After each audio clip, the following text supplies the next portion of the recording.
Hello, how's everybody doing today? Let's see. Okay, we've got 9 people here. That's more than I thought, to be honest, because... Oh.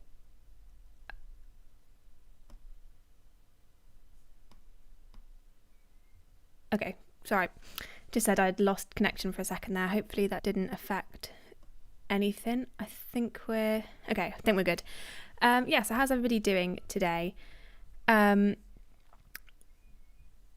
I think we might have less viewers today because it is obviously Easter weekend, and I think there's like protests and stuff going on. So hopefully we still get some people.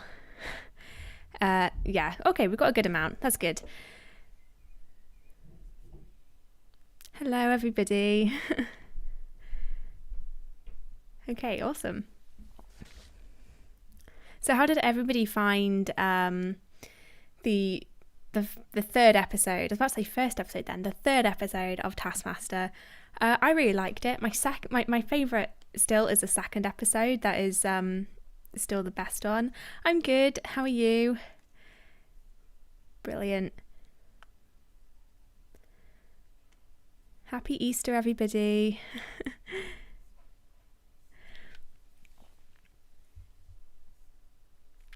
So yeah, as I was saying, I really enjoyed this episode. I think it's definitely getting really, really good. My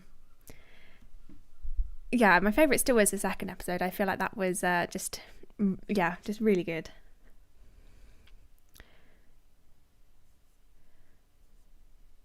Yeah, I don't know. I think the protest to do with some like some bill or something. Actually, no, it's quite a bad like bill. Obviously, I'm not going to talk about loads, but I was surprised that there's protests where I am, which I wasn't really expecting. But second is an all-time classic. I agree. The second one, I think, it was just such a good episode. So good. You're listening to me while you're writing your bachelor's dissertation. Well, good luck on your dissertation. I know how difficult they are. I'm currently doing mine at the moment. Good luck. Yeah, everyone's agreeing. Second episode. Yeah, I do have some, not like controversy, let's say, about one of the tasks this episode, which I'm sure you'll all know which task I'm talking about, but we'll get to that one when we get to it. Alice says this one was more low-key, but I think that's the vibe of the series as a whole. Yeah, it was definitely low-key, but I quite liked it. It was nice. There was still some really funny moments. Definitely. Caroline says, I love the dynamic of the group that has developed. Same. I think it's a really, really good a group so far. It's really, really good.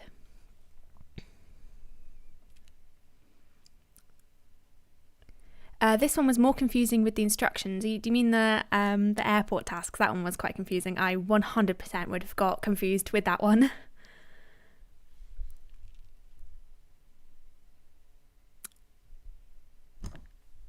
Alex says, at the other end of the business spectrum, eating cheese on toast. Lovely. Love cheese on toast. Malik says, Sarah's hair keeps getting bigger and bigger. I absolutely love Sarah's hair. I've always wanted curly hair, but oh God, I would love to have hair like that. It's so lovely. I bet it's a pain though to take care of, but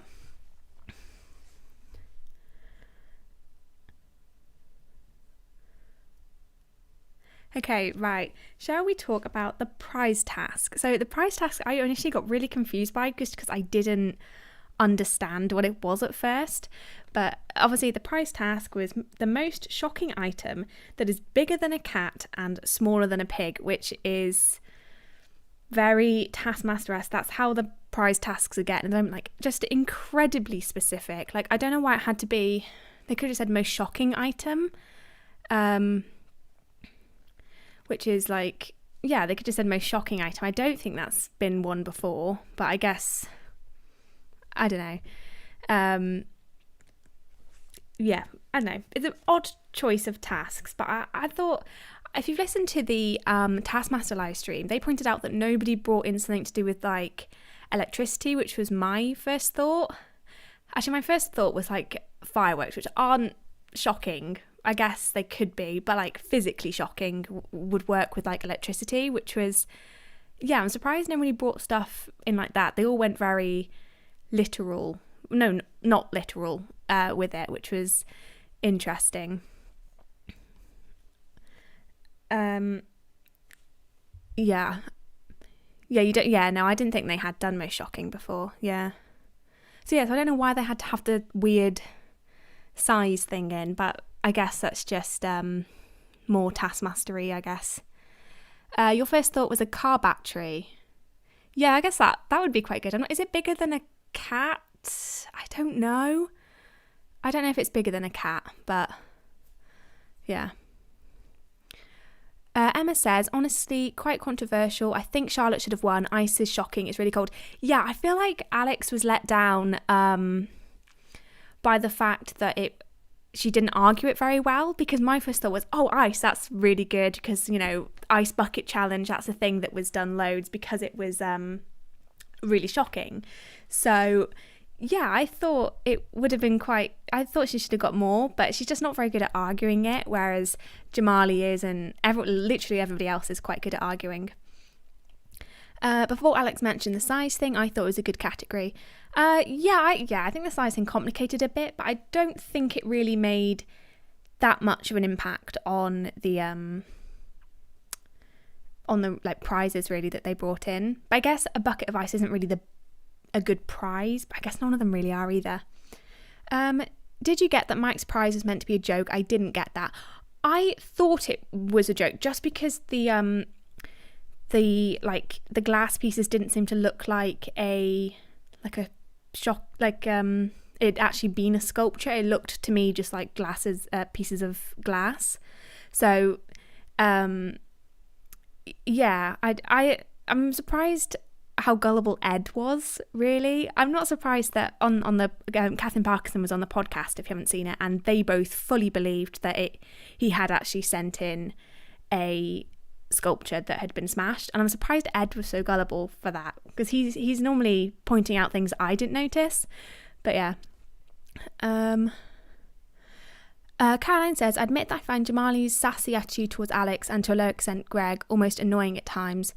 It's mostly funny to me, but I feel like he gets too much space or influence. I personally really like Jamali. I know there's been kind of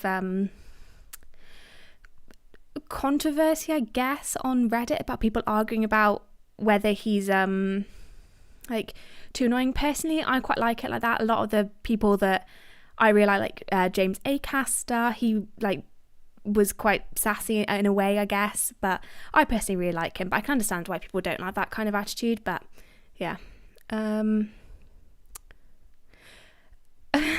Someone says, my first thought was a taxidermy dog. That would be shocking. That would very much be shocking. I think you'd probably have won that one, to be honest. Do you listen to the podcast straight after the main show? I listen to it either a day or a day after, just to kind of spread out the Taskmaster for the next week. So I feel like if I watch it straight after, then I will kind of miss out on stuff. I will just be waiting longer, if that makes sense. Oh god, I'm really behind on comments today. Yeah, it was just a bucket of ice. I feel like she could have defended it though. Like, other people have brought in worse prizes than that and have defended it and got more points. If she had done something where it's like the winner has to tip it over their head, or the loser has to tip it over their head to make it actually shocking, then I guess, or have to sit in it or something, I don't know.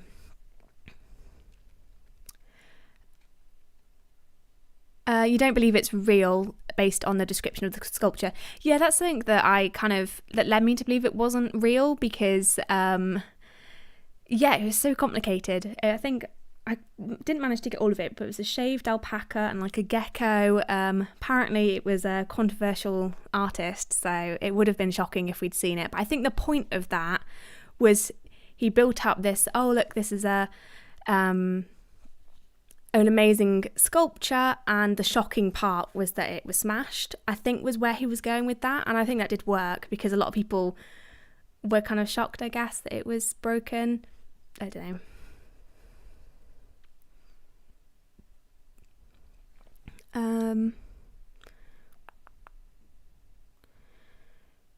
I really like the pushback and find it funny that Alex is baiting him. Yeah, Alex is fully going along with it, and I think it's hilarious. Like the whole with the calendar one, like going out with the room to get the calendar while he's telling him to hurry up, and then the calendar actually being in the room. He is fully making it funnier, in my opinion. It's like with James Acaster not saying hi to him, and then Alex pointing out the fact that he never says hi to him. Like it just kind of, it worked like that, and I feel like it's really working well with Jamal, at least from my point of view. I really like him. I think he's really, I think he's a really good contestant.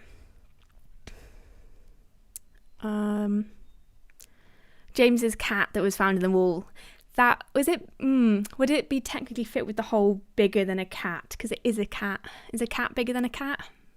I don't know, but yeah, that would be shocking. Yeah.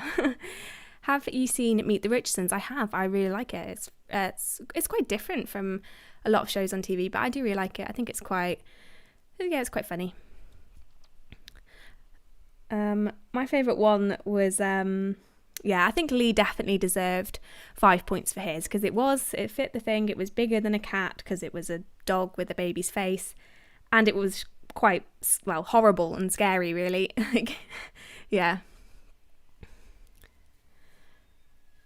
I really liked Lee's one. I think Sarah's was quite good as well. I personally would have given Sarah 4 points rather than the joint 3, because it was quite shocking in the fact that it's a donkey toy with a questionable looking tail. I personally would have given Sarah 4, but apart from that, and maybe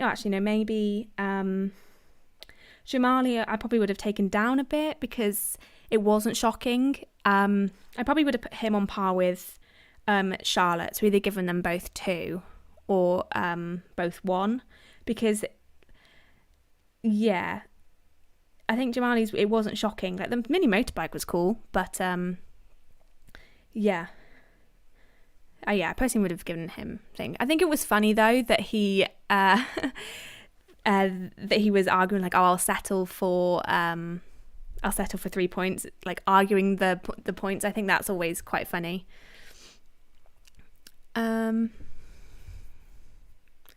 Bigger than a small cat. Yeah, that's how the James's cat thing would work. Alex reading the Amazon review was so funny. Yes, it was. That was hilarious. Like, I can't believe that was an actual review. And I also liked Mike's packing slip, or what do you call it? I can't think of the word. You know, where it's like the delivery slip or something like that.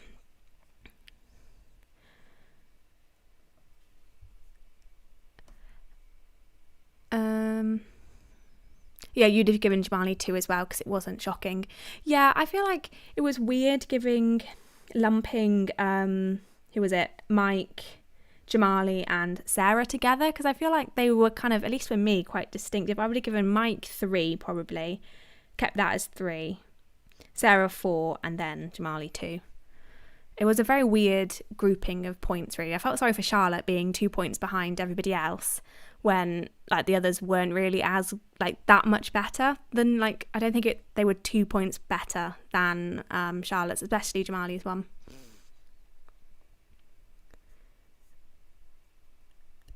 Caroline says, truth be told, I like Jamali and I really want to like him too. There are moments in which I feel he takes too much space compared to Charlotte or the others. Yeah, I feel like Charlotte does definitely get the least amount of screen time at the moment. But I think it is because, I don't know, all the others are kind of stand-up comedians. So maybe they're just better at kind of knowing when to kind of talk a lot and kind of take, the stage, really. And obviously she's an actress. So, like, I don't know whether that plays into it a lot. I don't know. Alice says, I like the alternative explanation that was shocking because he didn't take the second category into account. Oh, okay, yeah, that does make sense, actually. Yeah, and similar with Mike's, where the shocking part is that it was broken. So okay, put them together, that makes sense. Yeah, definitely. Will Charlotte win an episode, or is she nailed on last place? I really hope she wins an episode. I really like Charlotte. I think she's really good. But like, she definitely has potential. Like, I've noticed in a lot of, like, when they pair people up showing their attempts, she's often paired with Sarah a lot, and they often do have very similar ideas in, like, the approaches. It's just that Charlotte does something to, like, mess it up, or perhaps Sarah just takes it an extra step further, which is, like, more effective.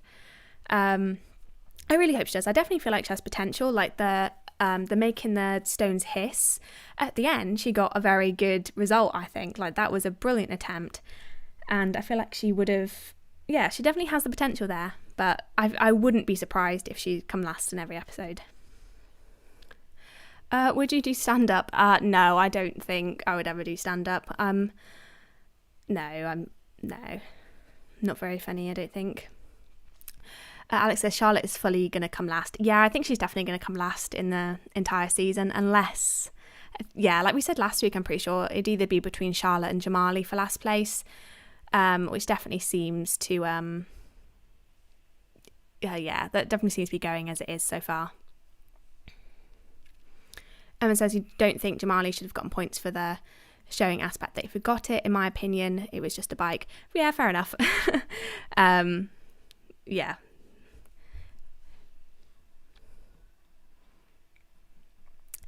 Charlotte is the Phil Wang Hugh Dennis of season 11. Yeah, she is. I guess you could lump Nish with that as well. Yeah, she definitely has been underscored, definitely in some points. I think it's because Greg doesn't like young people. That's definitely a trend. A lot of times, well, actually, I guess Hugh was older, so yeah, I don't know. Yeah, I really hope she wins one as well. What would my pre-recorded outfit be? Would it be as shocking as Phil's pendulum? I don't think anything would be as shocking as that. I don't know what my pre-recorded outfit would be. I feel like I would go for something somewhat sporty just for, like, the movement factor of it. Because, like, if you want to be kind of being able to move in your outfit and stuff like that. Yeah, I don't know what I'd choose.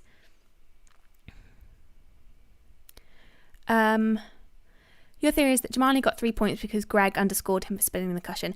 Yeah, that's fair. He definitely messed up on that one. He should have got, like, at least 4 or 5 points for that. Mike will win, and then he will win the Champions Champion, so he'd win 3 times. That would be quite impressive. But, oh no, I was going to say, if he did win this episode, it's a very tough crowd for Champion of the Champions, but he would be in the next category of people, wouldn't he? Yeah. Right. The next task was the Sauna Stones one, which I think was a brilliant task. It's definitely my favourite task this episode. It's very kind of like classic Taskmaster task for this one, in my opinion. So it was make the sauna stones hiss, and they must be standing behind the rope when the stones hiss, and they can't move the rope or the stones, and no hoses. So definitely cover themselves on all bases on this one, which I think we are starting to see with Taskmaster, is they have to clarify a lot that you're not allowed to move this, you're not allowed to move that, because people are starting to, like, notice tricks and stuff. Because, like, in the first couple of series, moving the rope was, like, a genius thing, but now everybody kind of knows to do that. So that's why I think there's so many kind of restrictions on this one. My first thought on this one was either a water gun or water balloons, like the ones that, like, burst really easily. But then I don't think they have water guns in the like the, what's it called, the shed. And I'm not very good at aim or very good at throwing, so yeah, I wouldn't have been very good at that. Noah says they should hang a water balloon on the ladder above the sauna and then throw a dart at the balloon.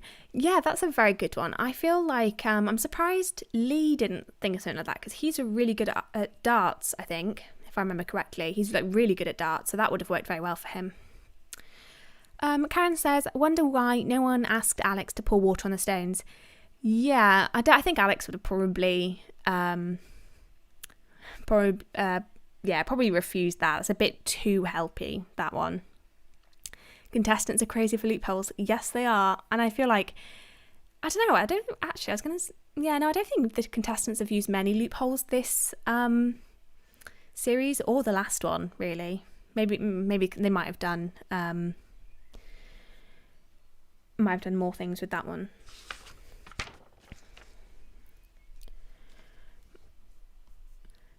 Charlotte trying to outrun gravity was brilliant. Yeah, it was. Oh god, I just think she's so funny, and like just so unintentionally funny, which makes it even funnier. So obviously we saw Lee and Mike first. So yeah, Lee tries to shot put, or no, would it be discus or shot put? I can't remember, like spinning it round, which would have been a good idea if he didn't trip over the rope. And yeah, I think his second shot with his helmet was absolutely brilliant. That was so good. Yeah, he wouldn't have refused if Almari paid him £300. Yeah, no, I mean, I would, yeah. I would pour water over sauna for £300. Yeah, no one's really used money recently. I guess that was just a season 3 thing, I guess. Because they used money so much in that season. We must protect Charlotte at all costs. Yes, definitely. I've seen so many things being like Charlotte's spirit is going to be completely broken at the end of the series, which I feel like might be true, because every time she's kind of like proud of something or she brings something in and Greg's like, it's rubbish, she's like, yeah, I know it, yeah, it is rubbish. And it's like, come on, Charlotte, defend yourself. Argue your point.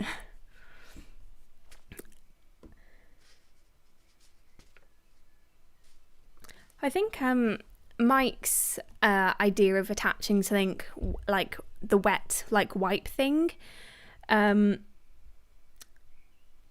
with like a javelin was a really good idea, because everyone's first thought is like water, but actually getting water over to the other side would be quite hard, but getting something like wet to the other side is a lot easier. And I feel like as well, Sarah's idea with the ice, my first thought when I saw her throwing the ice was, that is genius, like, that is brilliant, but obviously it had to land in like a specific place for it to actually start to melt and hiss the stones.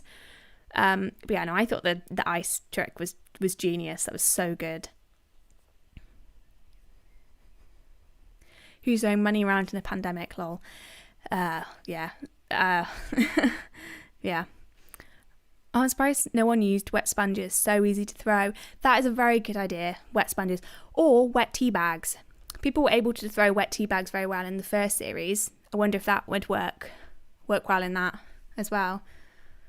Because, yeah, they could throw them really far once they wetted the tea bags, unlike Ramesh. But, yeah, I feel like that, yeah, that would be very good. The ice was a good idea, but clearly Sarah's a terrible shot. Yeah, see, that's my kind of thing. I might have a good idea, but I just wouldn't be able to execute it very well, I think, if I ever went on Taskmaster, which, let's be honest, never going to happen. But, like, you know, it'd be, yeah.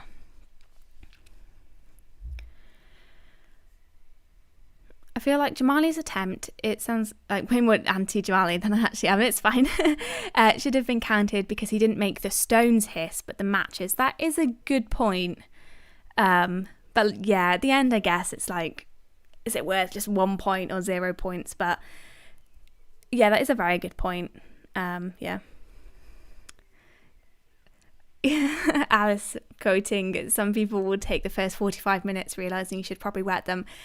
Like, honestly, the first season of Taskmaster actually, like, completely blew me away with the editing on that. It was so clever.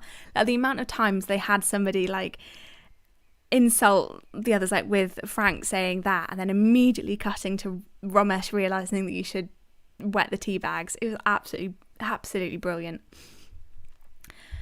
We need more non-performance on the show as contestants. I mean, like, non-stand-up comedians, because I definitely feel like that is something they're leaning towards.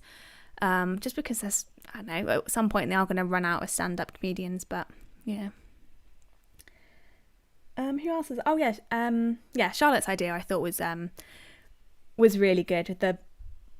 The water, the pulley system, obviously trying to outrun gravity, but you've got to give it a go, haven't you? Yeah, the pulley system is great. I think if she'd realised that like quicker, then she would have definitely won. I think she got 4 points. Yeah, Sarah was the only one who was quicker than her. Reece James had appeared on Instagram and Twitter where he posted a Taskmaster envelope. Maybe he'll be on the show soon. Oh, maybe. I think Reece James would be very good, but I don't think they'd be able to really hint that they're going to be on it. I feel like they have to wait for an official announcement, which we'll probably actually get at the end of this season, either like an announced date for Champion of the Champions or whoever's going to be in series 12, because that's what they tend to do. Producers or other people behind the scenes as contestants. Oh, okay. Yeah, I can definitely see that. See that working. I don't know. Yeah, I feel like a lot of the times they do have to have like names in. Like obviously this season we've got Lee Mack really is the big name to get people watching, but I definitely feel like that they'd be really good.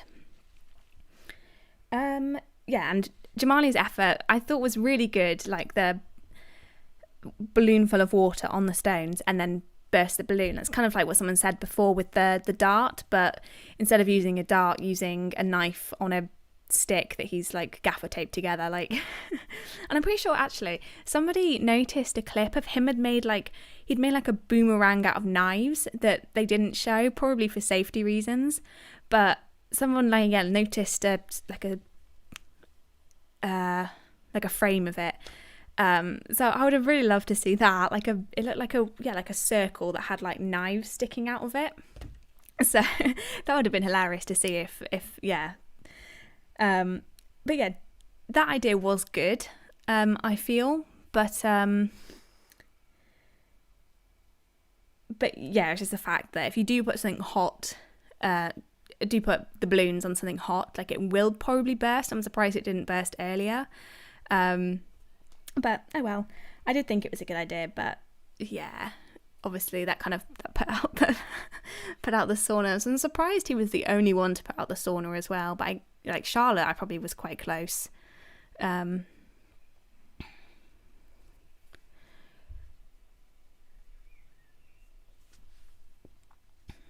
Yeah. Yeah, so who won that? Yeah, obviously Sarah won that one with 5 points, then Charlotte, then Mike, then Lee, then Jamali. It's quite a simple one to score really, because it's just based on times. So I don't really have any issues with the scoring with that one. I think the only one you could argue is Jamali about whether the stones hissed or whether the match is hissed. Does anyone feel like so far Lee hasn't really stood out? Pre-season 11, everyone was raving about Lee, saying he's going to be so good, but he hasn't done anything good or memorable remarks, as he is known to have a quick wit. Yeah, he wasn't I'm not saying he's been bad or anything. I absolutely love what he's done so far, but I did think he would kind of be the centre of attention a lot more than he is, but I feel like it's good that he isn't, because we're definitely getting a really good presence from everybody, which I never really like it when somebody kind of takes control of it really, but I do think he's been really good so far. I definitely feel like we haven't seen his full potential yet. Definitely.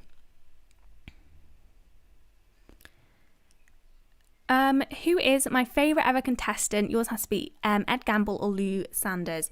Mine is probably I kind of switch between either James Acaster is one of my favourite comedians ever. Ed Gamble I really like as a comedian as well, but I feel like either Ramesh or Mel are probably one of my two favourites. I just like Ramesh was just brilliant, and Mel, I just loved how much she just delighted in everything, and it was so lovely to see. And we're definitely seeing that with Charlotte as well, except Mel is just better at the tasks. Lee is under real pressure to be funny, to be good and win. Give him some slack. He's had some funny moments. Yeah, he has had some very funny moments. All I was kind of saying was he hasn't really reached his potential yet.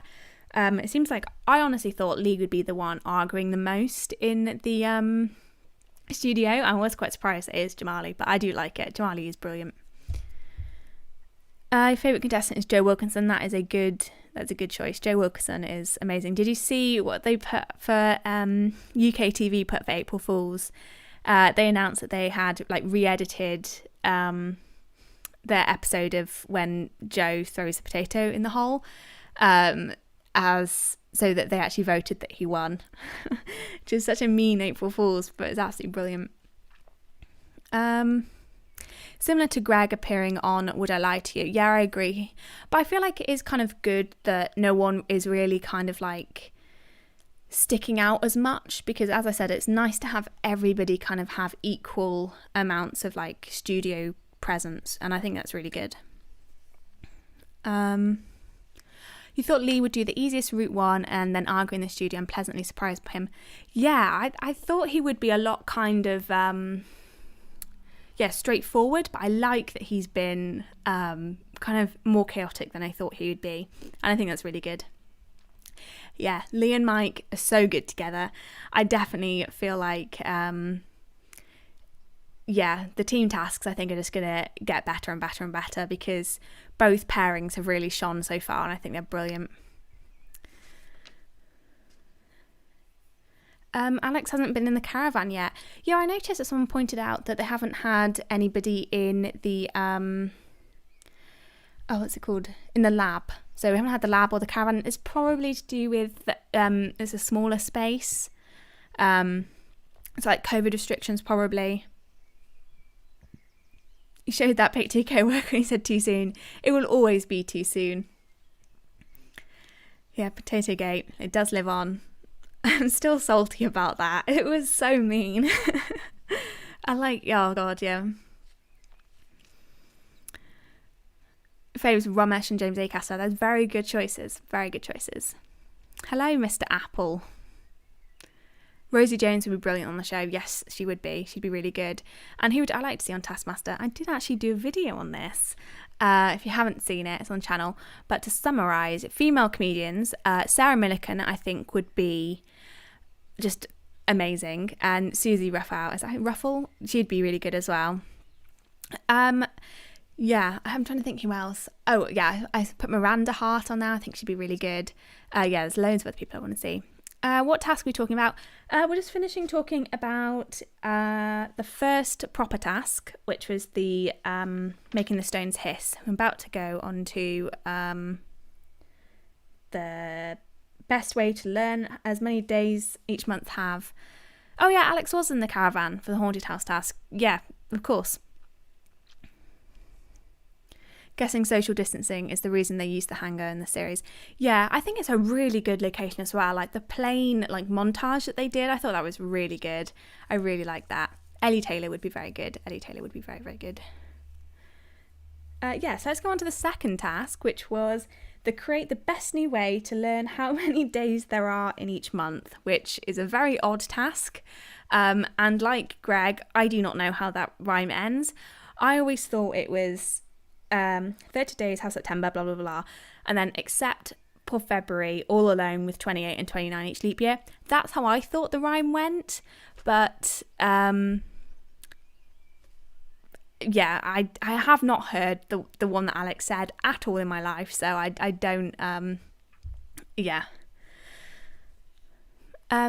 the Stones hiss was good. Expected Jamali to ace it from what he said on the pod, but he did not. Yeah, I thought that was funny. I thought that was really, really funny. Because he said it was his favourite task, and he did so bad in it. But I guess it is the point of just which one you enjoy more. And I guess he enjoyed putting a knife on the end of a really long stick, and yeah, it was brilliant. You can't believe only Sarah knew about the knuckle method. No, I didn't know about the knuckle thing. I actually had to test it out to see if it was real, because it didn't it doesn't make sense just looking at them, but when you count it out it does. It's weird. The task was pretty ridiculous and not in a good way. So yeah, I thought this task might be a bit unpopular, because for me, nobody really did a really good job. I guess, like Greg said, it probably wasn't to make a better version of the rhyme that everybody knows, but to just create another version. But yeah, I probably would have just focused on getting people to memorise the 4 that are 30, because with that you only have to remember 4 months that have 30 days rather than 12 on each one has. But yeah, I don't know. I have no idea what I would have done, to be honest.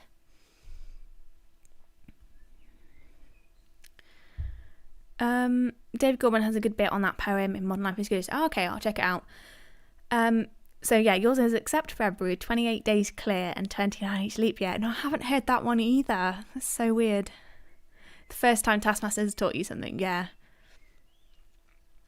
Yeah, so it's January, February, March, April, May, June, July. Yeah, it does work. I think the knuckle one is the best one I've heard so far. Like, Sarah should have just gone with that because it didn't seem like everybody else knew it. So she should have just gone with that. But I guess, as I said before, Charlotte and Sarah had kind of similar with the kind of up, down thing. And I really liked Charlotte's clock. I thought it was a really good idea. Obviously, she messed it up, so I wouldn't have given her 5 full points for it just because she got the days wrong, but that is such a Charlotte thing to do. By Robert Brooks. Yep, thank you. I should be doing one next week, hopefully, again. So hopefully you can come to that one as well. Okay. Yes, so, Charlotte's clock. Yeah, I thought it worked really well because it is something that you can just look at and see where it is. Pink is 30. Obviously, if she got it the right way around, it would have been better, but pink is 30 days. Like, that one, I feel like is the simplest. Yeah, you reckon if Charlotte's clock had worked properly, she would have won. Yeah, I thought they kind of gave her a bit too harsh about that one because I thought it would have been really good. I did not get Sarah's one. I guess she was going with the up down, but she could have just done something different. But I don't know. It didn't make sense to me. I know on the podcast, Catherine Parkinson said that it worked for her, but like I get the concept, but I wouldn't have given her 5 points for it because it's just way too confusing. Like, she could have done the up down in a different way. But yeah, I don't know. You'd have given Jamali 1 point, Charlotte 3, Sarah 3, Mike 4, and Lee 5. I think giving Lee 1 point was really harsh because, yeah, it wasn't the easiest way to learn the months, like how many days are in each month. But like, it was a genuinely good poem, and he genuinely put like effort into it, which I did think 1 point was a bit harsh. And same with Mike with the mnemonic, which I personally don't understand the point of them because you have to remember something that's complicated and doesn't make sense. And for me, it'd be easier to just learn, like go January 31, that kind of thing. Yeah. If you were going through the trouble of remembering Sarah's position, it'd be easier to just remember the months. Yeah, see, that's the kind of thing that I think puts Lee, Mike, and Sarah down for me for points, because you have to remember something complicated to then remember how many days are in each month. Whereas with Charlotte, you can just look at something and find out which one it is. And then Jamali's, I know a bit of controversy on this one, but I personally think it's not very creative, but it is easier to use that to remember the days of each month rather than any of the others. But yeah, 4 points does seem a lot for just reading out how many days each month has on a notes app. But it gets the job done. But he didn't know how leap years worked because he said 2020. He was like 29, but sometimes it's a leap year, implying that 29 is the standard rather than 28. But I don't know, I quite liked his voice note. I thought it was quite funny. It was hilarious that he forgot Greg's name and things he'd been in, but I don't know whether that's part of the act. Yeah.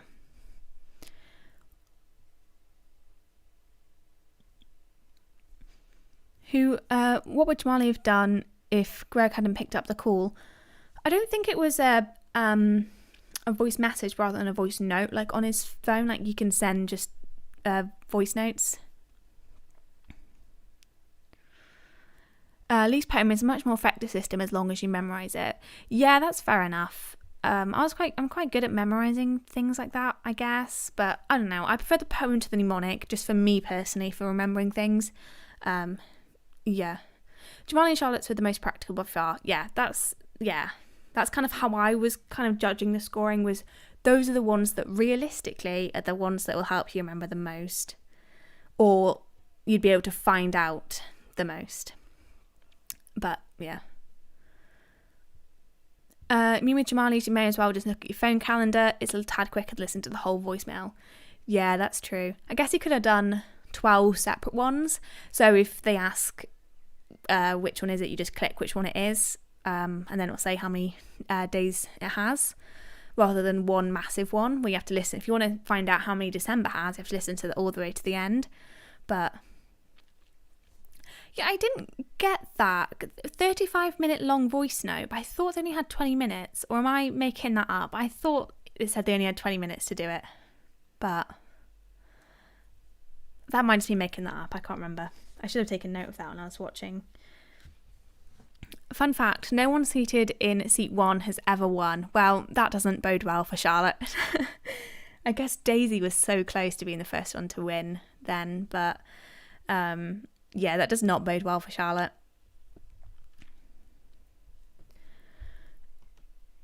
As they cut the clip of him reading the months out, I thought they'd given him a calendar with months missing or out of order. I would not put it past Alex to create a calendar that was wrong. That would have been funny.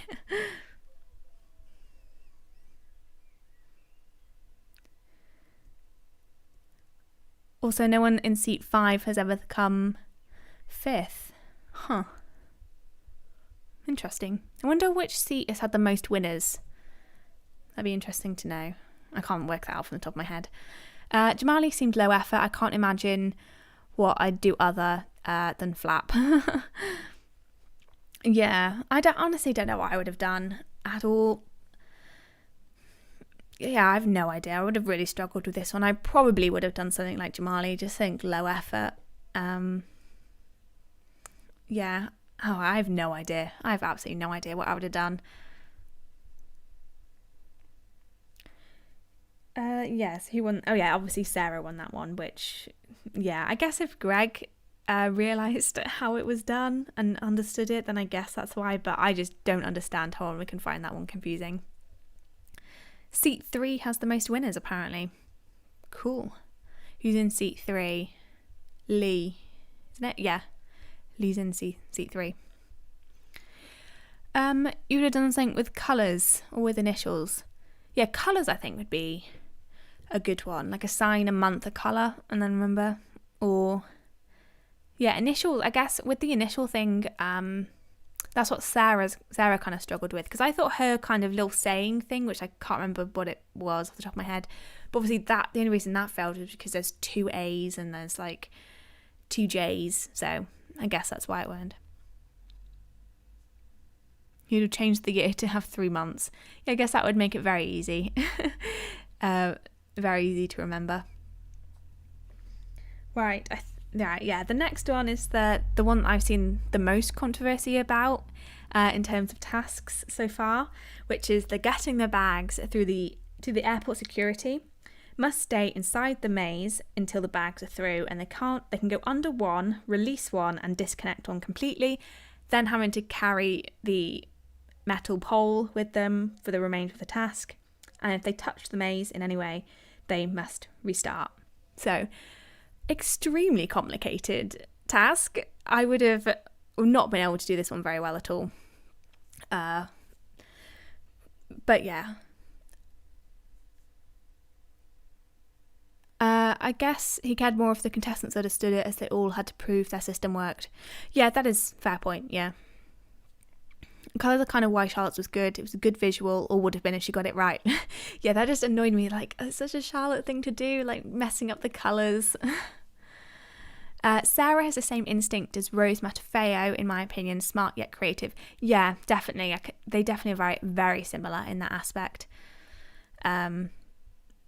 Yeah, both great contestants. I think Rose just missed out on winning, didn't she, if I remember correctly? So hopefully that doesn't happen to Sarah, because Sarah has been really good so far. You thought this task was too complicated and not enough room for the contestants to be funny, complete contrast to make the house haunted, which I thought was one of the best ideas ever. Yes. Yeah, definitely. I do like it when some tasks are kind of, these are the rules, and you have, like, basically just do it the quickest. But yeah, it was definitely, they were just focusing so much on just the task because they were just so confused by it. Yeah, it was just so complicated. Alex says, I think the water thing was unnecessary since they already did the trick with the boarding pass. Yes, I wasn't a fan of the water thing, because if they had done one or the other with loads of signs saying no liquids or remember your boarding pass, then it would have been better. But like the thing about Taskmaster, which they've done, like they've done these kind of tricky tasks before where, yeah, there's like a hidden thing, but it's always on the card, because what they always say is like, well, all the instructions are on the card. So yeah. But with this one, it was difficult because I guess there were signs, but I didn't notice the signs at all, apart from the apart from when I rewatched it, when I knew that it was there. But I don't know. You don't mind complicated tasks, but don't like it when the complexity in it is being unclear. Yeah. If they'd had the water thing on the other side, or maybe on like, yeah, I don't know. But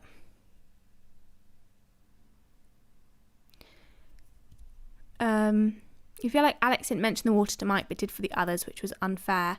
Yeah, I can't remember whether he actually explicitly said, do you have any liquids, which he might have done. But yeah, I did think it was mean. I did think it was quite mean. You find it funny when Aisling cuts the bread wrong, even says it in the task at Eating Lab. Yeah, that kind of tricky thing works because it just kind of worked a lot better, where I definitely thought with this one, it was more of just kind of like a blatantly not giving you enough information. Yeah, I thought it was a bit odd, really. The boarding pass thing I think was good because people were like, oh, ask for the boarding pass and I've got to now go back to the beginning. With the water thing, like, yeah, I don't know. It was a bit too complicated for me. Caroline says, I'm surprised that more people didn't try another entry of the maze. Yes, yeah, I don't know whether that was allowed, because it did say you had to stay inside the maze.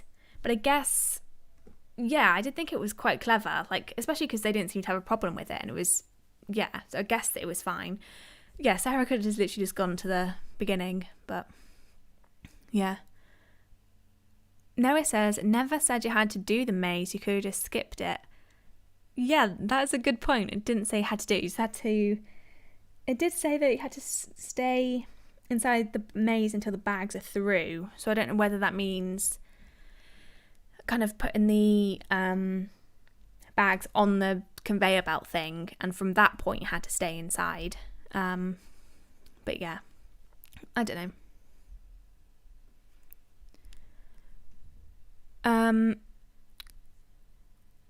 The tasks should have said you must follow the airport security rules and then have rules on the board next to Alex rather than them hidden in the maze. Yeah, that's a good idea. Yeah. Because, yeah, I don't know. Because I know if it was me in that, I would not have thought to check the bags unless I kind of saw something was in it. Like, some people shook the bags and noticed that there was something in the bags and then checked it, which that makes sense. But I don't think I would have just gone to open the bag. But yeah, I don't know, it's just me. Jenna says, Sarah using another entrance but still starting from the back was the funniest part. Yeah. It's like, you had a good idea, Sarah. Just go with it. Go, like, I don't know. I would have been too scared to do that kind of thing for fear of being disqualified. But yeah, so yeah, everybody apart from Sarah and Lee got disqualified, right? Yeah. So yeah, Mike got disqualified for the water, Jamali for the boarding pass, and then Charlotte for touching the thing. I was like, Charlotte, just restart. But yeah, like, love Charlotte, but yeah, that was definitely grounds for disqualification. She should have just gone back to the beginning. Because she was... No, who was the only one? I think Mike was the only one who didn't have to go back to the beginning, apart from when he forgot the boarding pass. So like everybody else touched the things, if I remember correctly. The ping pong ball task in series 8. Oh, I can't remember that one. Oh no, I think I do actually. You like the ping pong ball task because it's sneaky little detail in a simple task. It was more complicated than it appeared. This just added to the confusion though. Yeah, it just kind of came out of nowhere for me. Yeah, like I feel like if... Oh, I don't know, if maybe the two signs were right at the beginning of the task, like in front of them, or maybe it said on the card like look at the signs or something like that, then I definitely feel like that would have been a better kind of way of doing it. But I don't know. Oh, my live stream is on Taskmaster Reddit. Awesome. Jamali just pushing the security things button himself was gold. I thought that was brilliant. Like, it doesn't say Alex has to put them through the conveyor belt, just that they had to go through the conveyor belt. So yeah, I definitely would have. I liked that. I thought that was really good. Now it says a huge speculation is going around social media that Joel Dommett will be in a near season. I think he'd be a very good contestant. I think that'd be very good.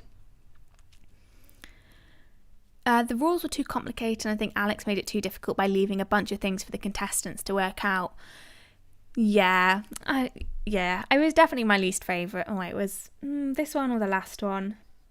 Yeah, both of those two weren't really my favourite. I did like this one, the actual kind of watching them do the tasks, just kind of the result of this one. I didn't really enjoy, just because I did think it was too tricky.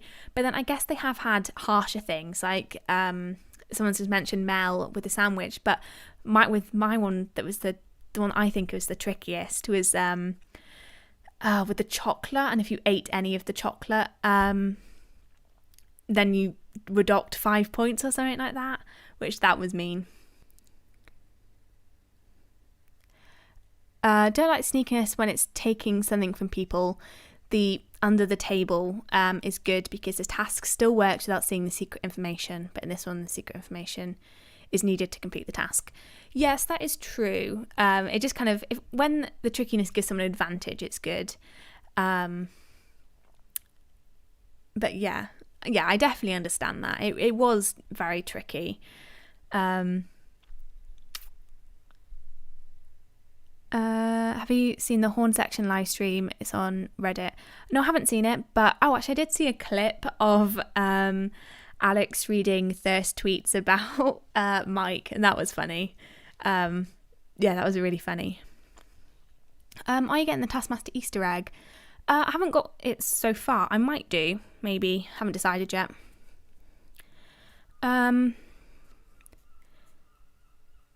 Yeah, Jamali was the best in this task as it was clearly designed to frustrate them and he wasn't going to have any of it.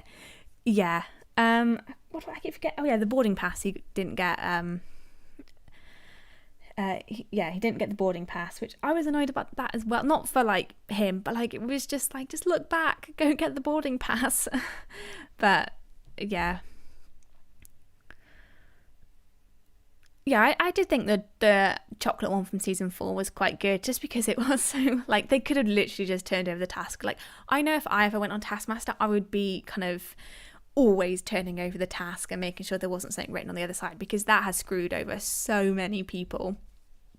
Which I guess is why, my kind of idea about this was because so many people know the show, then more people are going to be able to notice these tricks, so the tricks need to be a bit more hidden. But yeah, I think the actual task itself I thought was quite good. I did really enjoy it.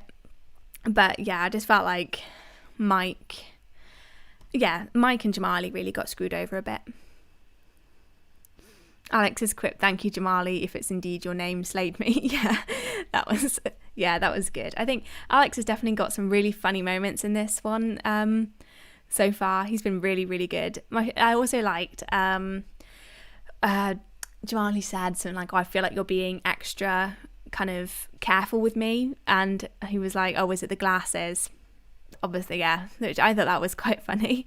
I thought that was really good. Mike, sugary cup of tea to calm him down.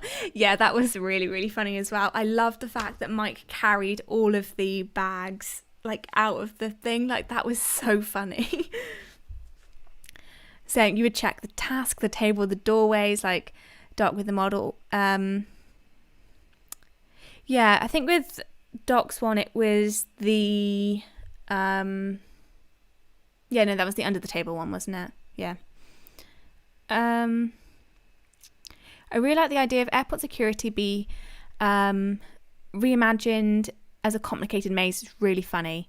Yeah, I thought it was a really good concept, definitely. Yeah, it worked really well. Because, yeah, I've only been in an airport 2 times, but like both the times, like you have to weave in and out with the stupid barriers. Yeah, I thought it was really good. Yeah, the live task at the end of the episode has been turned into a silent French film with Lee and Mike. Is really funny on Reddit. Alex and Jamali have such a hilarious dynamic. I love it. I love it too. It is really, really good. I think they work really well together. Like, I've seen loads of comments, not on the live stream, like on Twitter and Reddit and stuff, of people saying like Jamali is like bullying Alex, and it was like, if you count Jamali bullying Alex as bad, like, don't watch season 7 with Rod.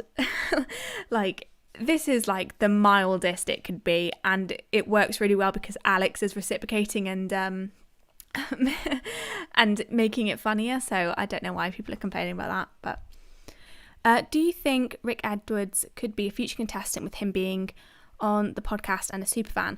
I think it would be good. Yeah, I feel like when fans go on the show, it's really funny, because obviously one of the reasons I liked James Acaster on it so much was because he's such a big fan of the show.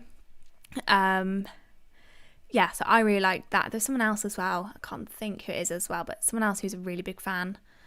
Yeah. So far, where would this series go in your list of favourite to least favourite? I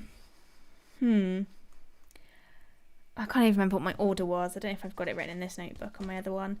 It would definitely be in the top half, I would say, so far. Just mainly because, I mean, the tasks have been good, like, as a whole so far. But, like, I really like the contestants for me. The contestants are really what's making this season brilliant, because they're all brilliant. No, list isn't in this notebook, it's in my other one, but yeah, definitely in the top half. So yeah, Jamali isn't bullying Alex because Alex is winding Jamali up on purpose to get that reaction out of him. Yeah, exactly. Exactly. It's really good. I think it's so funny. Liam says, need an episode of Greg having to do tasks, comic relief, or children need maybe. Yeah, I think it's really, if we get Greg and Alex like competing against each other in like a one-off episode or something, I think that would be, it'd be really good. Really, really good. It's annoying when you're forced to complete tasks under pressure. That was Jess, right? Yeah.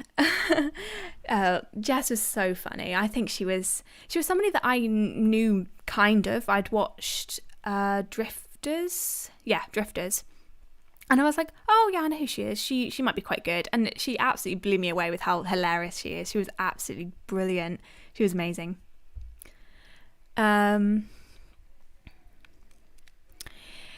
If the rule was to stay in the maze until all luggage was through the conveyor belt, couldn't Jamali just walk round outside the maze to get the boarding pass?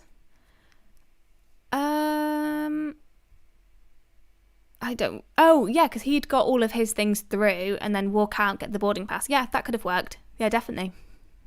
That would have been very good. A lot quicker as well. I love James on the task where they had to run around the house instantly knowing where everything was. Yeah, that was brilliant. That's one of my favourite tasks because it was so good. It was so good. Wait, there's a comment before. Who would your perfect lineup be if you could pick the contestants? I don't know what my perfect lineup would be, because sometimes when I think about like the contestants I want to see, sometimes I don't feel like they would fit together on a series. But yeah, I don't know. I don't know what my lineup would be, because I do like a lot of comedians, but again, I don't know whether they'd necessarily work as well together. But yeah. I would like to see, I think I mentioned this in a comment to somebody on my video about who I want to see on Taskmaster, and someone said the Idiot Six, so like the main people of Ghosts and Horrible Histories, and like having those all do an episode together, and I think that would be brilliant. And also getting the cast of like Dairy Girls, I think they would be amazing on it. Like, we've already seen Nicola Coughlan on it, and I feel like they've also been on Bake Off together, and they were amazing on that. So I feel like they should do Dairy Girls does Taskmaster. I think that would be absolutely amazing. So upset when Greg didn't let Joe's perfect shot. Yeah, it was such like a tiny amount. Yeah, never get over that. That was so mean. What was I gonna say? Yeah, obviously, okay, yeah, the studio task. Yeah, Immediate Six would be amazing to see. I agree. They'd be so good. Dylan Llewellyn is one of my dream contestants. He'd be so good. I feel like just the Dairy Girls as a whole, because they just have such a good kind of I can't think of the word, energy together. It's like they all have their unique, obviously I'm thinking about the characters, but the actors are good together as well. But the actors just have the characters have a really good dynamic between them all. Like, they're all completely different, and yeah, it'd just be great. Studio task. So the studio one again, I think was a little bit unfair, just because of the way it was done. Actually, no, sorry. I thought it'd be quite unfair, because like the points, I feel like they did quite well. I think the points were quite deserved, but I feel like they should have done it a different way, and I'll explain in a second. So the studio task was to act out chemistry is the word I was thinking of. Thank you, Mr. Apple. Chemistry was the word I was thinking of there. So yeah, the studio task was to act out the nursery rhymes. And they had 3 minutes, I believe. That might be wrong, but I think they had around 3 minutes. But this completely depended on Greg's very bad ability to guess nursery rhymes. I feel like with this one, they either should have done like the team of two does one nursery rhyme, the next one does it or something, and they have like 30 seconds for each one, or each of them have kind of like 5 and they have like 2 minutes to act them out, and if you get like all 5 then you stop, kind of thing. Because obviously Lee and Mike got through 7 nursery rhymes, so like they did have kind of an advantage because they went first. But yeah, like it was absolutely hilarious. Like I was screaming Twinkle Twinkle Little Star, like it was so obvious. But yeah. It was so obvious, some of them, and I was like, how has he not got this? And the fact that he guessed 4 of Charlotte, Sarah's and Jamali's, and that was one every 45 seconds. So that means like they were probably acting one out for like over like a minute, just acting out a nursery rhyme, and he just could not get it. But no, I think the points are quite fair on this one, given the circumstances. It's rare that you watch a task, and I think the worst person doing the task was Greg. Yeah, the trio's acting was a lot harder to decipher. I agree. That's why I do think the points ended up quite fair. It was just like, I feel like they could have been at quite a bad disadvantage, because like everyone else kind of said, after they'd done all of Lee and Mike's, it was like, what other nursery rhymes are there? Like they were good, like kind of easily recognisable nursery rhymes. It's just, yeah, after we'd done those 8, I was like, how many other nursery rhymes are there? But yeah, like overall, I think the tasks were fine. Yeah. The points, sorry, were fine. To be fair, you thought Twinkle Twinkle Little Star was Incy Wincy Spider. Yeah, I guess that's kind of the same technique there. I think maybe sometimes before the episode they should have Greg list all the nursery rhymes he could think of at the top of his head. Yeah, that is fair. I think that'd be a good idea. Yeah, or at least be like, oh, these are like 20 nursery rhymes or something. Alex's sassy comment, I mean, this is amazing. Oh, Greg couldn't get Twinkle Twinkle. I liked how everybody, like even Lee and Mike was like, come on, like this is so frustrating, and they're not even on the team. Alfie says, I think the trio needed to work together more. Yeah, Sarah kind of took the lead on that one, which I definitely, yeah. Yeah, definitely. Yeah, that's why I said, like, Lee and Mike definitely deserved more points, but I feel like it was just done a bit where it was kind of in the advantage if whoever went first. You didn't realise Alex would give them nursery rhymes and thought they'd to come up with them themselves. That would have been quite funny if they just had to make them up, but not make them up, but come up with them themselves. That would have bbeen really funny. I can imagine it would have been a lot more chaotic than it was. I would have loved to see in this task last season and watch Daisy yell at Greg for how bad he was at guessing nursery rhymes. Yeah. Yeah, that would, oh my god, that would be insane. Like, I don't know, would she be madder than when oh my god, Richard couldn't guess the hippo? Would she have been madder at this? I think she probably would have been. Who do you think will win? It's looking like Sarah, but Sarah isn't famous enough to win, which sadly is a thing in the TV industry. I don't think they'd really take that into account much. Like, obviously, I do think Greg favours some people occasionally. Like, in my opinion, even though I think Noel ultimately deserved to win his season, I do feel like he did kind of get more points than he should have done in certain tasks because he's Noel Fielding. Like, everybody knows who Noel Fielding is, and Greg is probably quite a big fan as well. But yeah, I don't think their fame really plays into it that well, that much, in my opinion. We don't have the fish one in Canada. You thought Doc Brown wrote it. Oh, weird. You don't have that one in Canada. That's a really popular one here, like a really famous one. 8 out of 10 cats as Taskmaster would be brilliant. Yeah, but I don't know who it would. Oh, I guess it would be Jimmy, Sean. John's already been on it, so it'd have to be someone else that's not John. And then Susie and Rachel. Yeah, that'd be quite good. I'd like to see, someone mentioned actually seeing Susie Den and Rachel Riley on it. I think they'd be quite good because they'd both have an advantage. I mean, Susie's been consulted, hasn't she? George the Dirty Tooth by Catherine Ryan. Oh my god, if they'd thrown that one in, whoever got that would have just been absolutely screwed. There's absolutely no way Greg would have got George the Dirty Tooth.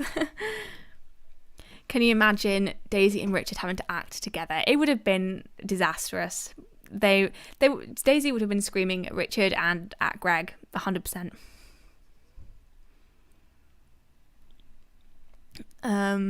Surprised that John Richardson would go on Taskmaster. You thought he'd worry too much. Yeah. I don't know. I guess I know his thing is to worry, but I feel like it kind of worked quite well on Taskmaster. Doc's version is miles better. Yeah, I agree. It was so good. It was so good. Lou Sanders isn't that famous, and she won. Yeah, I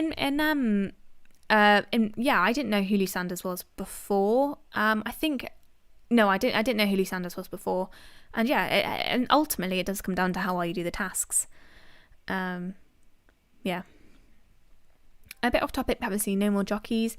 I have, yes. I've got kind of behind on it recently. But yeah, it's so good. Those three are just such an amazing duo. They're so good.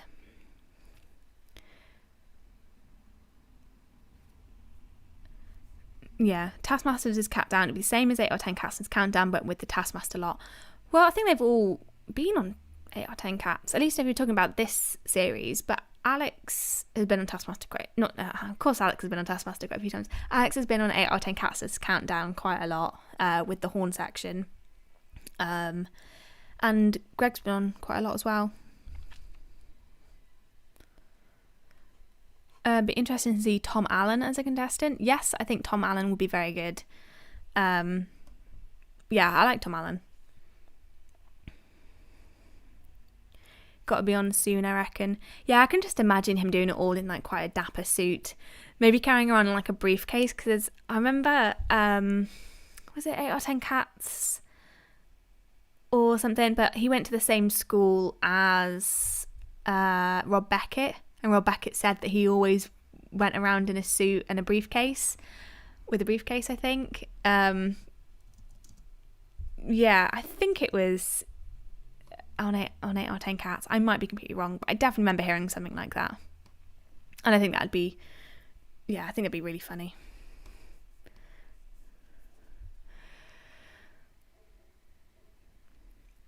Also off topic, but since you mentioned watching Dead Pixels, do you think there's any relation with Ghost since both of Charlotte's characters are called Alison?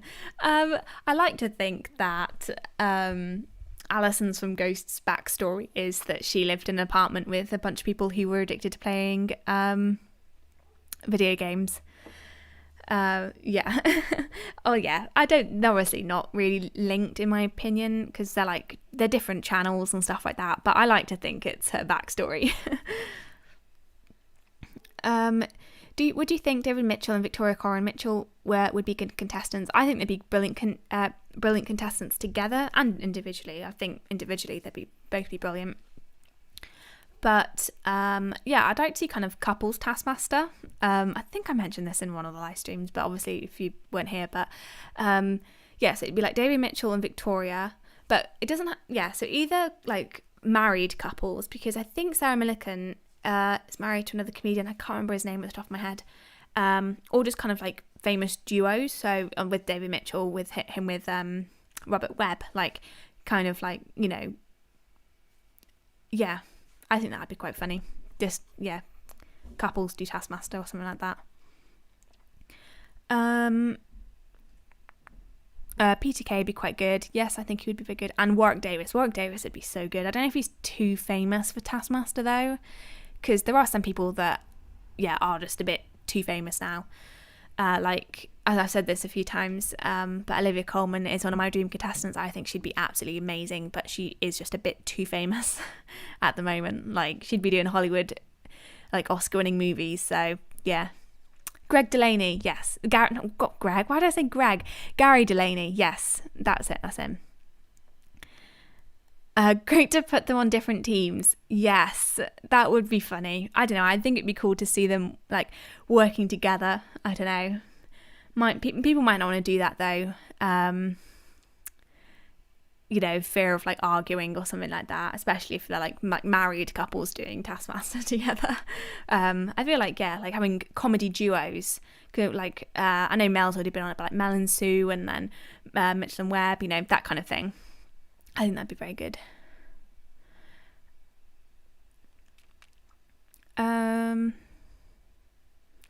James and Rose were a thing, but they were pre-Taskmaster. Yeah, I think so. I think they broke up before James did Taskmaster. I think, but they were on different seasons.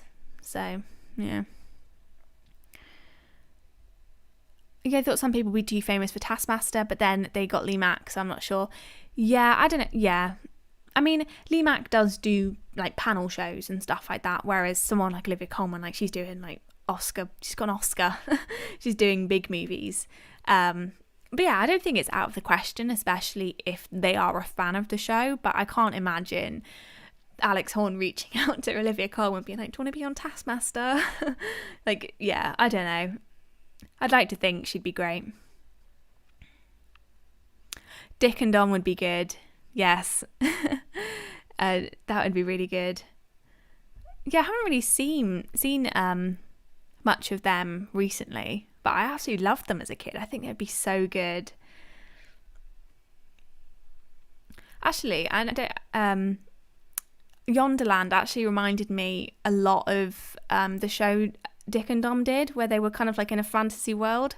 I don't know why, like they're not related whatsoever, but that just kind of reminded me of that. Like when I was watching, I was like, oh my god, this reminds me of that show that I haven't thought about for 10 years. Yeah. Someone like Chris McCaulson, I don't know who that is, and it's fine. You're repeating different things. You're messaging different things. It's fine. Absolutely no worry about that one. Chris McCausland. I don't know who that is. Let me Google.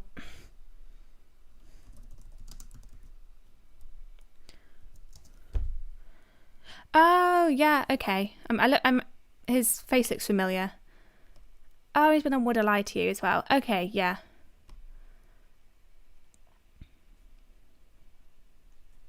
Yeah, I think I know who he is. So yeah, he'd be good.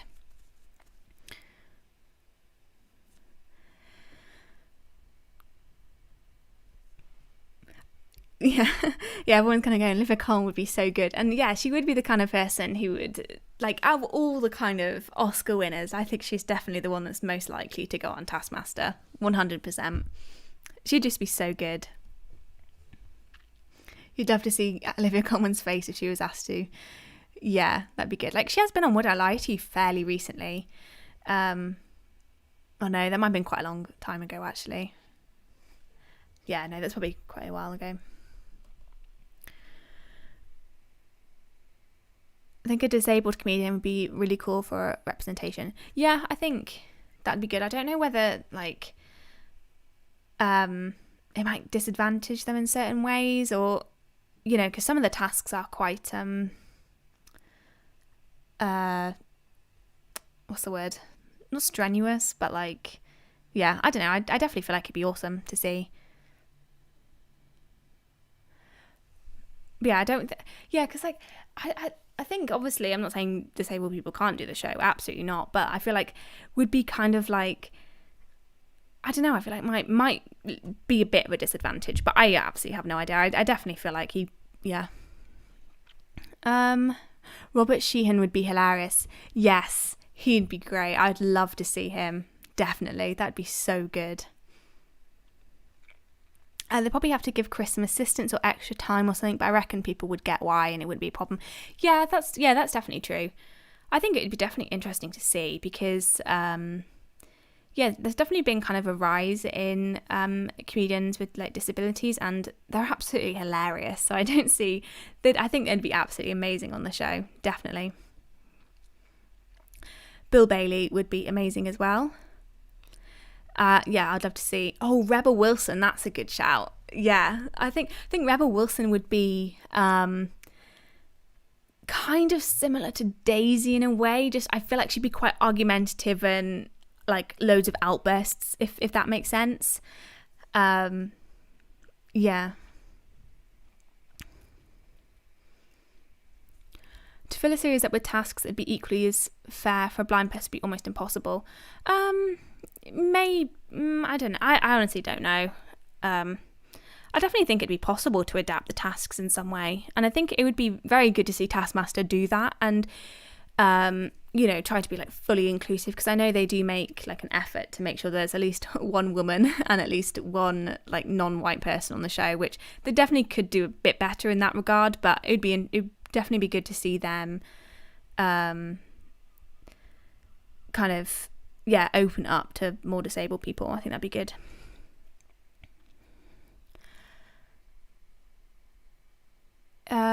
Caroline says, I think you'd have to adapt the task a little bit, nothing overly visual, but it'd be fascinating to see how a person with disability would respond differently to the challenges. Yeah, I definitely think it would be I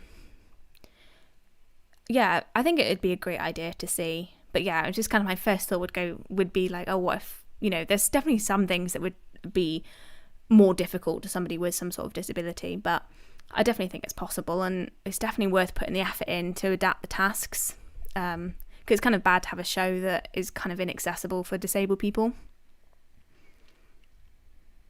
Only if you have a limited imagination, which I don't think Alex does. Now, I think Alex could definitely come up with good ideas.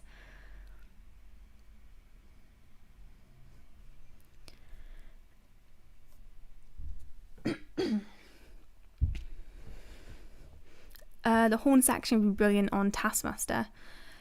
Yeah, I haven't really seen much of the horn section apart from it's always kind of like Alex in the lead. But yeah, I definitely think it'd be good to see them. I had a friend who was blind when I was a child. You'd be surprised how easy it is to adapt stuff for vision impaired. Yeah, that might. I obviously have no idea about that kind of stuff, but if it's easy, I definitely don't see why they couldn't do that. A lot of the tasks are also made to put the comedians in funny situations and watch them fall in funny ways, which I feel wouldn't really work with a blind person. It'd feel wrong to laugh at them. I don't know, I feel like if they're a disabled comedian, they know people are going to laugh. Obviously, if you do feel like, I feel like if they're a comedian, they know that's kind of, laughing at them because they're a comedian. Michael Sheehan would be amazing. I love Michael Sheehan. Him and David Tennant are such a good duo.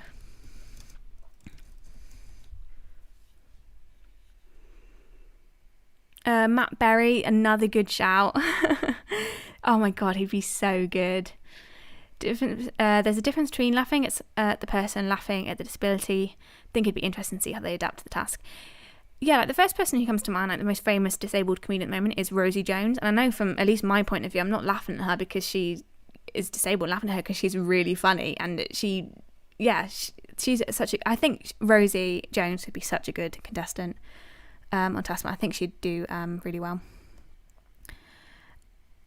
If they do a pair of Michael Sheen and David Tennant, that'd be so good. That would be another dream one. That'd be so, so good. You can watch Taskmaster Series 12 now. Oh, is it? Okay, at the cinema to be an audience member. Oh, I didn't realize. So they're filming Taskmaster Series 12 now. Interesting. Well, I don't think I have the time at the moment to go do it, but that would be awesome. I'd love to go and see Taskmaster live in the studio once. That'd be so good. I feel like I'd be really like having to really try and stop myself from talking about it though, because obviously you're not allowed to kind of talk about the studio, like what you've seen, because obviously it's like major spoilers and stuff. But I'd have to really restrict myself. Obviously I'd do it because you don't want to ruin chances like that, but yeah. Michael Sheen has said it's his goal to be on every game and panel show in the UK. Well, then he must go on Taskmaster. Absolutely.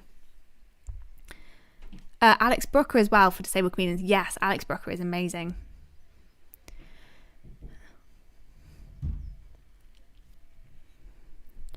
In Would I Lie to You, there was a whole segment in which Chris and Lee had hilarious banter about him being able to read text messages, so it's definitely possible to laugh with a disabled person. I completely agree. Yeah, completely agree. Miranda Hart would be good. Yes, she would. Only 18 women have been on the show and only 11 of them were stand-up. Yeah, there is kind of a bad thing going on at the moment with, I noticed, what was it? Big Fat Quiz of the Year. They had an issue with the only women they got were non-stand-up comedians, like actors and presenters and stuff. Yeah. A bit off topic, and I'm not sure if you mentioned it before now, but who's your favourite season 11 contestant so far? Ooh, I haven't actually been asked this. I literally like all of them so much. I do have a bias towards Charlotte because she is in one of my favourite shows. But honestly, all of them are so good. Mike is like just amazing. He's so clever and just weird as well. And it's such a good combination. Lee Mack is brilliant. And Sarah surprised me. Obviously, I didn't really know Sarah before this. But she's, oh my God, she's so good. And who else am I thinking? And Jamali. I love Jamali's like banter and the way he kind of interacts with Greg and Alex. Oh, I honestly don't know who my favourite is. I think I'll say, I don't know, because they're all amazing in different ways. I would say Mike is definitely the one that has surprised me the most because he was even better than I thought he'd be. But honestly, I love them all. It's so hard. Like every episode or every task, I'm like, oh, this one's my favourite. This one's my favourite. But probably maybe Charlotte, just because I just love her as an actress anyway. And she's just really silly and really fun, and I like that. I personally don't see the problem with having non-stand-up female contestants. They can be really funny. Catherine was a highlight in the last Taskmaster series. No, inherently, I don't have a problem with it. Because, they've all been really, really good. I think it's just kind of like an industry problem, really, as a whole. Yeah. You love Charlotte just for her childish behaviour. Yeah, that's what I like about it. She's just so, like, carefree, almost, in a way, and just, yeah. If you put a gun to her head, you'd say your favourite's Sarah, but they're all brilliant. Yeah, like this one, it's so hard to choose between the contestants. They're all great. Alice, got to go now. Thanks for the stream. It's been great. Yeah, it's fine. I'll probably end the stream soon anyway, so you won't be missing much anyway. So thank you for joining. The series is so well balanced. Everyone brings a different vibe. And the interaction between the gold. Yeah, I think the casting has been so good this series. It's so amazing.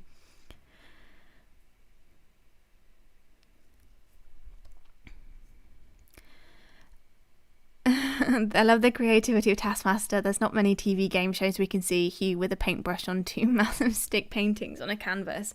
Yeah, it's just such a good show. Like there are things that you would never like dream of seeing before, and yet like we see Ramesh destroying a watermelon and stuff like that, and it's just so good. You remember last series he didn't want Richard to win, but purely because he was clearly desperate to win. Yeah, I get that. I don't know. I didn't know who I wanted to win. I was very much in favour of Moan, but he didn't really have a chance towards the end. He was between obviously Richard and Daisy. I didn't mind who won out of those two. But yeah, I really liked Moan. I thought he was so good.